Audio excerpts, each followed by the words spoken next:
NFL football is America's game, hugely popular and loaded with drama. But behind the bright lights and roaring fans lies a shadowy legacy of rule-bending, covert schemes, and outright cheating that has shaped the league's history. However, the NFL's pursuit of victory often pushes teams to the very edge of fair play. This video explores the dark side of professional football, the side that rarely gets the spotlight. Let's take a close look at the biggest cheating scandals in NFL history. To see just how deeply cheating is embedded in the NFL, let's travel back to the mid-1920s when professional football was in its infancy. The Pottsville Maroons were a small-town team from Pennsylvania's coal mining region, and in 1925 they bulldozed their way to what many believed was a championship win over the Chicago Cardinals. But the Maroons quickly fell out of favor when they scheduled an off-limits exhibition game against a Notre Dame All-Star squad. The league punished them by stripping their title and, in a move that still stirs debate, handed it to the very team Pottsville had just beaten. The NFL allowed a team that had been defeated on the field, the Cardinals, to grab the title through league politics rather than skill. The NFL effectively erased a legitimate win and replaced it with a questionable champion. Many fans felt the decision was driven by larger market interests and behind-the-scenes negotiations, paving the way for the idea that not all titles are won by outplaying the opponent. Sometimes they're simply handed over. Fast forward to the 1960s and 70s, a rough-and-tumble era when games were more brutal, and some teams embraced that violence to gain an edge. The Oakland Raiders, under owner Al Davis, turned intimidation into an art form. They delivered late hits, used questionable tactics, and wore their bad boy reputation with pride. If that wasn't enough, they also found a way to boost performance using an adhesive known as Stickum. Freddie Blitnikoff comes to mind. My locker was right next to Freddie's. He would take Stickum all over the forearms, all over that tape to make it a real sticky surface, and he would put it on the inside of his sock on each side. Fred Biletnikoff was one of the first players to heavily coat his hands, forearms, even his socks, with sticky paste, making it nearly impossible for him to drop the ball. But the practice reached absurd levels with Lester Hayes. His entire uniform became a magnet for footballs and opposing receivers alike. And the worst thing was that he always had gum. Now his fingers are all filled up with Stickum, so there's no way he's going to open up the gum.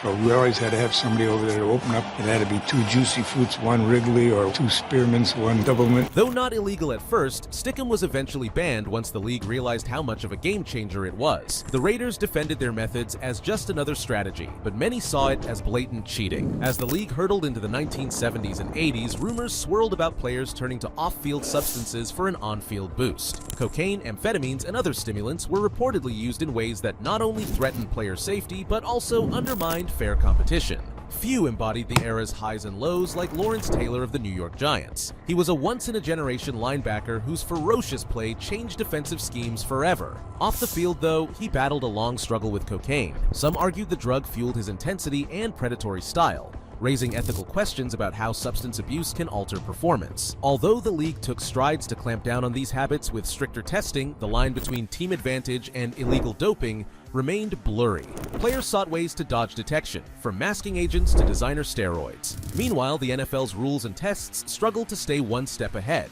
Even later decades weren't immune, as controversies emerged around star players suspected of human growth hormone use and other performance-enhancing tactics. When coaches realized brute force and doping weren't the only roads to victory, they turned to espionage. NFL kicks off a new season tomorrow night, facing brand new allegations of cheating New England Patriots. ESPN claims the team's so-called Spygate scandal was far more extensive than originally reported. The most notorious case was the New England Patriots Spygate scandal.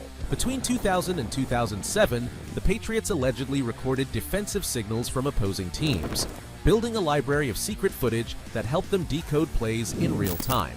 In 2007, they were caught filming the New York Jets from an unauthorized area, and the league issued heavy fines and even took away a first-round draft pick. The revelations suggested that this was no one-off mistake, but a systematic approach that might have impacted their dynasty years. Fans outside New England insisted the Patriots had tainted their success, while supporters argued the team would have won regardless. Whatever the truth, Spygate remains one of the most talked-about cheating scandals in NFL history. The Denver Broncos saw their own mini-spy drama in 2010. Their video operations director, previously employed by the Patriots, secretly taped a San Francisco 49ers walkthrough before a game in London. Even though head coach Josh McDaniels claimed he didn't watch the footage, the scandal further proved how tempting surveillance can be when winning is on the line. Covert filming is one thing, but paying players to injure rivals is a whole new level of wrongdoing. Enter the New Orleans Saints and the infamous Bounty Gate.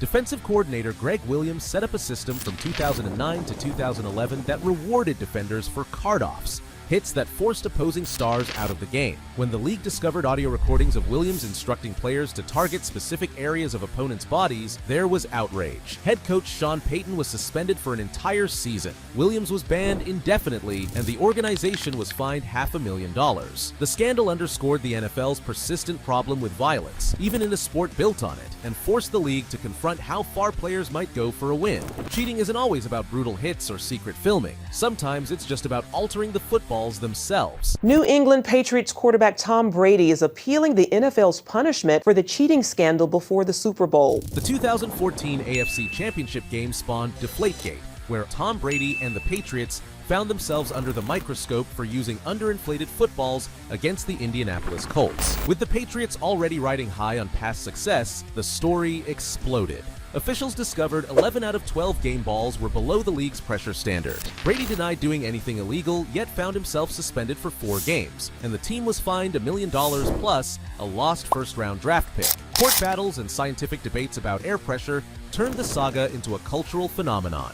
By the time Brady served his suspension, the story had entered NFL folklore. But ball tampering isn't the only modern trick. The Atlanta Falcons were fined for pumping fake crowd noise into their stadium to disorient visiting teams. Other coaches like Sal Alosi of the Jets and Mike Tomlin of the Steelers infamously interfered on the sidelines, raising questions about whether it was accidental or part of some bigger scheme. Meanwhile, officiating controversies, such as the pivotal calls in Super Bowl 40 that many argue doomed the Seattle Seahawks, sparked debates about whether missteps by refs could tip the balance of a championship. Why do these scandals keep appearing? Simply put, the NFL is a multi-billion-dollar machine where victories boost personal legacies, rake in sponsorship money, and shape entire franchises' identities. Players have brief careers, owners invest fortunes, and fans can be downright unforgiving.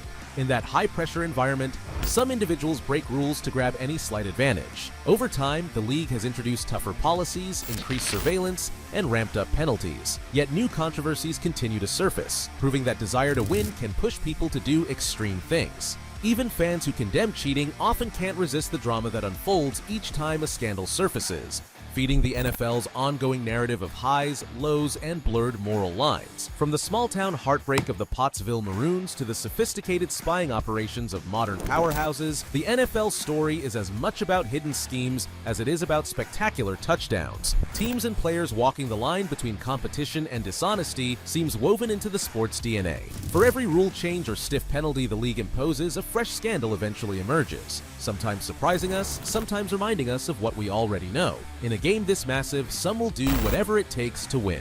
That raises the question, will the NFL ever be free of its darker impulses, or will each new season bring an even more ingenious way to skirt the rules? Only time will tell. One thing is certain, the fascination never ends. Cheating and controversy remain an inescapable part of professional football's mystique, leaving fans to wonder what new twist might unfold when the next kickoff signals yet another chapter of this high-stakes drama.